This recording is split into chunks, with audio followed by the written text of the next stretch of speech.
कहते हैं बताते हैं कि आरएसएस यानी राष्ट्रीय स्वयंसेवक संघ ने जो पहले एक सर्वेक्षण कराया उसमें लगा कि भारतीय जनता पार्टी 2024 के चुनाव में मात्र 200 सीट प्राप्त कर सकती है और इससे घट भी सकती है। और जब यह सर्वे सामने आया तो भारतीय जनता पार्टी के शीर्ष नेतृत्व ने या भारतीय जनता पार्टी के थिंकिंग टैंक ने यह घोषणा उसी दिन से कर दी कि अब की बार 400 पार, यानी सीट मिलने की आशंका 200 थी, तभी उसको 400 कर दिया गया।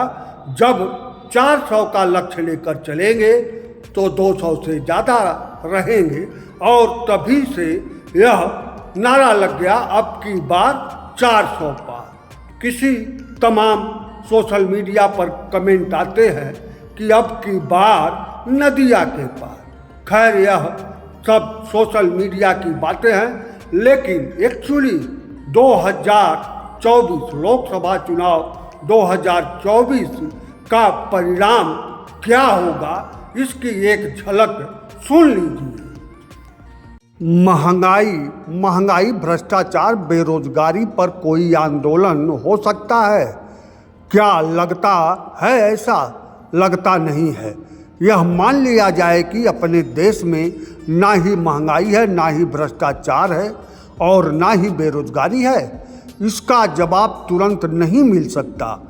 लोकसभा चुनाव 2024 के 2 चरण बीत चुके हैं, तो इसका जवाब जनता ने जो दिया है वह मशीन के अंदर है, जो 4 जून को पता लगेगा और अभी कई चरण में जनता इसका जवाब देगी।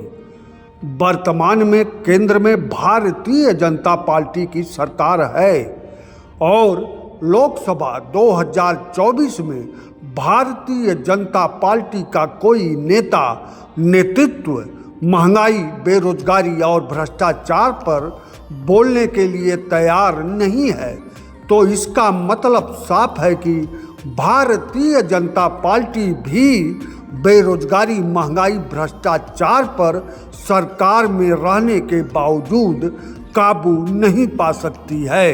यह भाजपा का नेतृत्व जान गया है कि बेरोजगारी, भ्रष्टाचार, महंगाई उसके बस की बात नहीं है।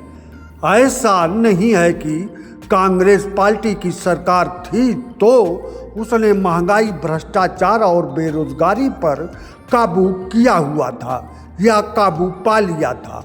कांग्रेस की सरकार भी इस पर लगाम नहीं लगा पाई थी, तभी भाजपा की सरकार आई और अपने 10 वर्षों के कार्यकाल में भ्रष्टाचार, महंगाई और बेरोजगारी को रोकने में पूरी तरह विफल रही और भ्रष्टाचार में, महंगाई में, बेरोजगारी में बेतहाशा बढ़ोतरी हुई। लोकसभा चुनाव 2024 का परिणाम चाहे जो आए, लेकिन सत्तारूढ़ पार्टी भाजपा की सबसे बड़ी कमजोरी उभर कर सामने आ गई है और वह है माननीय प्रधानमंत्री नरेंद्र मोदी जी, जो भाजपा की सबसे बड़ी मजबूती का दम भरते हुए सबसे बड़ी कमजोरी ही बन रहे हैं। और कमजोरी यह है कि प्रधानमंत्री देश की समस्या बेरोजगारी, गरीबी भूल गए हैं। प्रधानमंत्री का हर भाषण लच्छेदारी, मजाक उड़ाने जैसा हो गया है। लगता ही नहीं कि प्रधानमंत्री को देश की गरीबी, बेरोजगारी की पीड़ा पता है। विपक्षियों पर भाषण का प्रहार करने में प्रधानमंत्री बेरोजगारों और गरीबों का मजाक उड़ाते नजर आते हैं।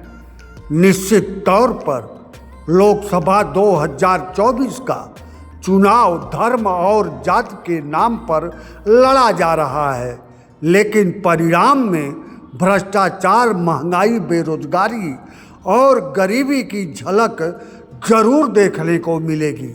वहीं विपक्ष बिखरा है, कमज़ोर है, लेकिन जनता ना बिखरी हुई है ना ही कमज़ोर है। यह भी परिणाम में देखने को मिलेगा। लोकसभा चुनाव 2024 के परिणाम में झलक तो अडानी और सत्ता पक्षीय मीडिया का भी दिखेगा।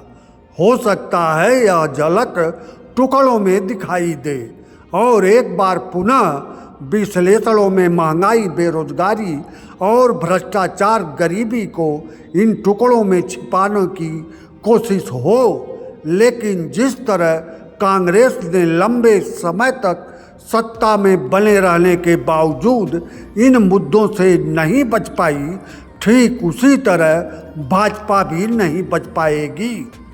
देश की जनता हर राजनीतिक पार्टियों के कार्यकर्ताओं से ऊपर है।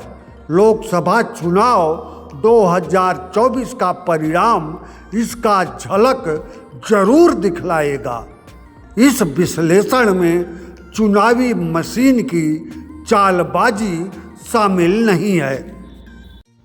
इस विश्लेषण से सहमत होने की जरूरत नहीं है, क्योंकि हरि अनंत हरि कथा अनंता, ठीक उसी तरह चुनाव अनंत चुनाव परिणाम अनंता होता है। इसका अनुमान ही नहीं लगाया जा सकता है, परिणाम एक्चुअली बताया ही नहीं जा सकता।